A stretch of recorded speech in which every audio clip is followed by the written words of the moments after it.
Olá, meus amigos, estamos de volta com a leitura do livro Autodescobrimento, uma busca interior, um livro escrito pelo espírito de Joana de Ângeles e psicografado por Divaldo Franco.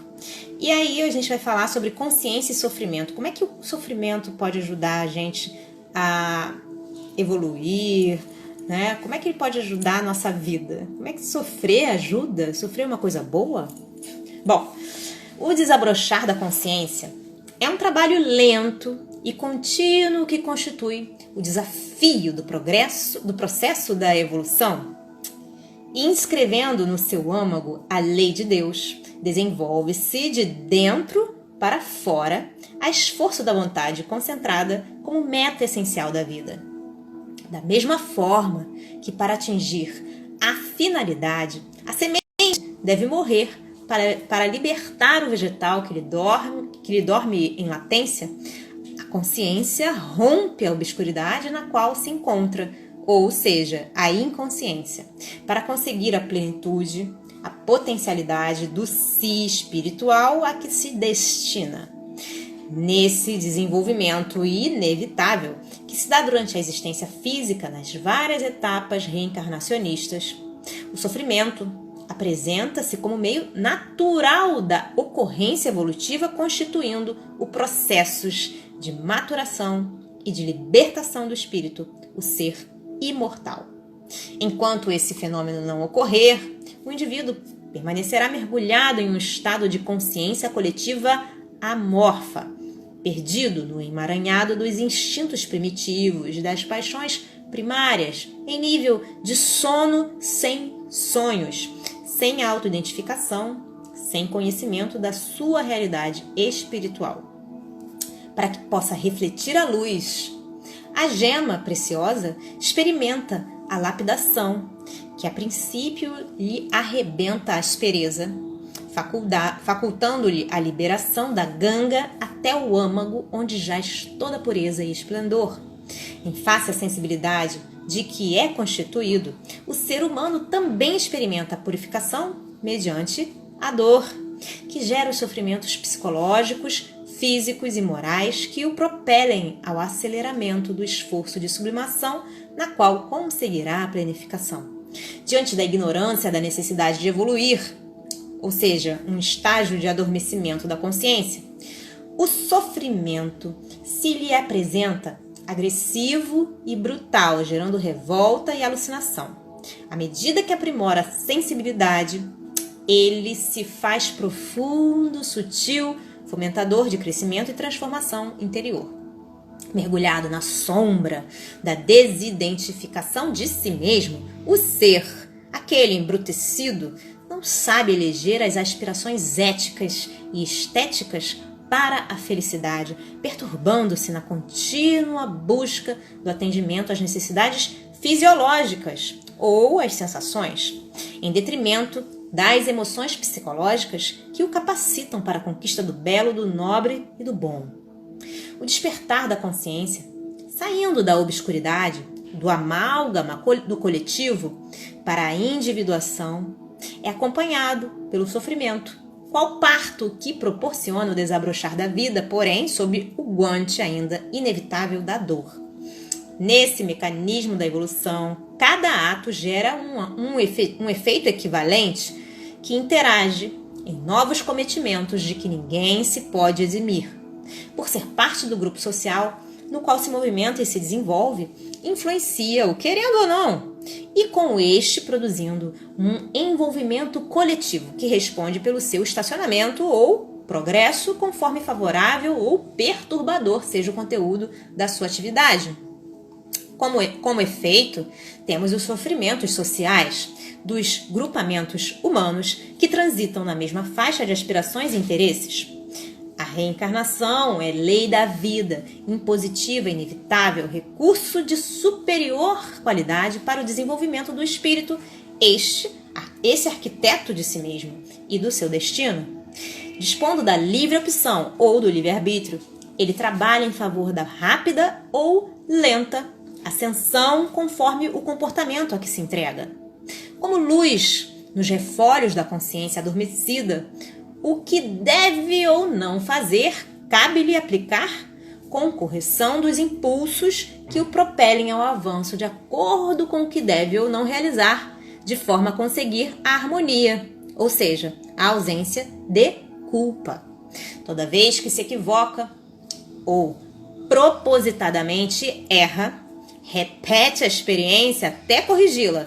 Isso a gente chama de provação, né? Ele entra em estado de provas. E se insiste teimosamente no desacerto, expunge-o em mecanismos de dor sem alternativa ou escolha, o que a gente chama de expiação, ok? Então existe a diferença entre provação e a expiação. O espírito que sofre expiação é aquele teimoso que insiste em errar. E o espírito que sofre provação é aquele que se equivocou, né?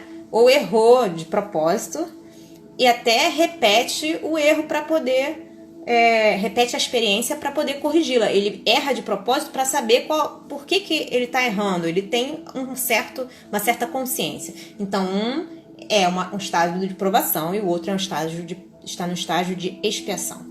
O de provação ele tem livre-arbítrio, o de expiação ele não tem livre-arbítrio.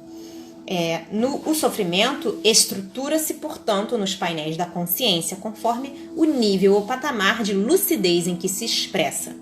Do aselvajado automático ao martírio por abnegação, desde o grosseiro e instintivo ao profundo, racional, as tecelagens da noção de responsabilidade trabalham a culpa, que imprime o imperativo da reparação como recurso inalienável de recuperação. Instalam-se, então, os conflitos, quando a consciência de culpa, que se transferem de uma para outra reencarnação, dando surgimento aos distúrbios psicológicos que aturdem e infelicitam, ou desarticulam as sutis engrenagens do corpo perispiritual, modelo organizador biológico, propiciando as anomalias congênitas, físicas e psíquicas, as enfermidades mutiladoras, ou se instalam no ser profundo, favorecendo com as rudes aflições morais, sociais, financeiras, em karmas perturbadores que dilaceram com severidade o ser. Nesse complexo de acontecimentos, o amor é o antídoto eficaz para o sofrimento, para todo o sofrimento, prevenindo, diminuindo ou mudando-lhe a estrutura. A fatalidade da lei divina é a perfeição do espírito. Esse é o objetivo. Alcançá-la é a proposta da vida. Como conseguir é a opção de cada um. O amor é o sentimento que dimana de Deus e o vincula à criatura, aproximando-a ou distanciando-a de acordo com a resposta que der a esse impulso grandioso e sublime. Nas suas manifestações iniciais, o amor confunde-se com os desejos e as paixões, tornando-se fisiológico ou do queixo para baixo. É egoístico, atormentante, imprevisível, apaixonado. À medida que a consciência se desenvolve, sem que abandone as necessidades, torna-se psicológico, do queixo para cima, mantendo os idealismos, diminuindo a posse, os arrebatamentos e superando os limites egoístas. Lentamente ascende à escala superior, tornando-se humanitarista, libertador, altruísta.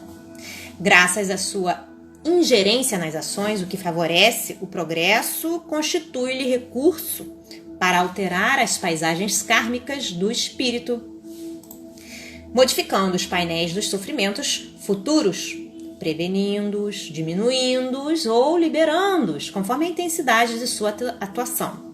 Entretanto, à medida que o ser desperta para a sua realidade interior, o sofrimento muda de expressão e pode tornar-se um instrumento do próprio amor, ao invés de manter o caráter reparador, qual ocorreu com Jesus Cristo, Francisco de Assis e outros, que, sem quaisquer débitos a ressarcir, aceitaram-no, a fim de ensinarem coragem, resignação e valor moral.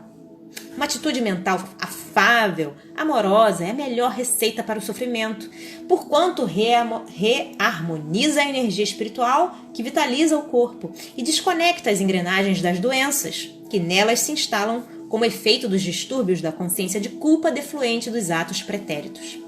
A postura amorosa desperta a consciência de si mesmo, anulando os fluidos perniciosos que abrem campo à instalação das doenças incuráveis, portanto, dos sofrimentos dilaceradores.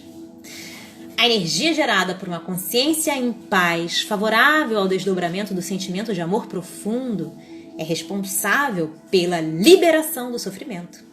Mesmo que momentaneamente as suas causas permaneçam, ele se torna um estímulo positivo para maior crescimento íntimo, não se fazendo afligente, embora um espinho na carne, como asseverou o apóstolo Paulo, advertindo e guiando os movimentos na direção da meta final. Desse modo, diante dos karmas extremos, o amor é o recurso exato para trabalhar a lei de compensação ou de causa e efeito, alterando-a para melhor ou dando-lhe o sentido da felicidade. Bom, gente, ficamos por aqui por hoje. Espero que vocês estejam gostando dessa leitura, tanto quanto eu. Um grande beijo a todos. Deus abençoe e até a próxima. Tchau, tchau.